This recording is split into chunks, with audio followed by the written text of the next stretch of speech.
2011 Stanley Cup Final was funny because I've always had a number 16.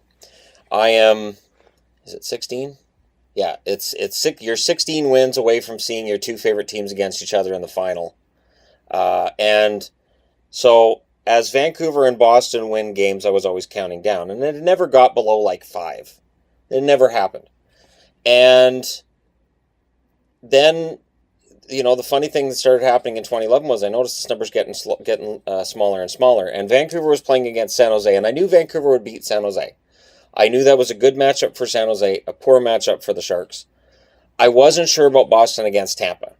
So for me, I was like, all right, it's probably going to be Vancouver and Tampa, which made me excited because I thought Vancouver was a really good matchup against Tampa.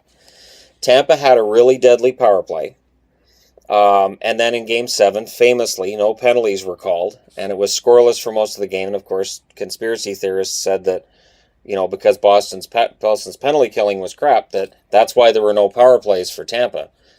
I saw a clean game myself. Boston ended up winning. I danced all over the place because my two favorite teams were finally going to meet in the Stanley Cup. And then the final happened, and the first game was really boring. I really couldn't get into it. I was almost falling asleep in the third period. And then in the second game, there was hatred started showing up. And then Game 3, of course, you get into when Aaron Rome did what he did to Nathan Horton. And just then this huge hatred showed up. And I had, obviously a lot of friends on Facebook who were Canadian. But through another website I'd ran, I had friends in the States too. So I had friends in the States telling me how dirty the Canucks were, and friends in Vancouver telling me how dirty Boston was. And as a fan of both teams, I knew they were both really bad for this.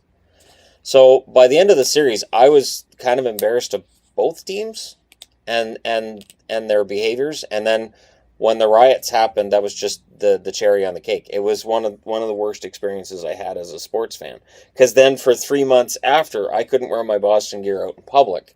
Because then I looked like either I was jumping on a bandwagon or I had betrayed the Canucks. And it was the same jerseys I'd been wearing for a decade or 2 decades before that. So it was rough. And so I never want to see them play each other again. I would be very upset if they played each other again in the finals, because I know it would happen all over again.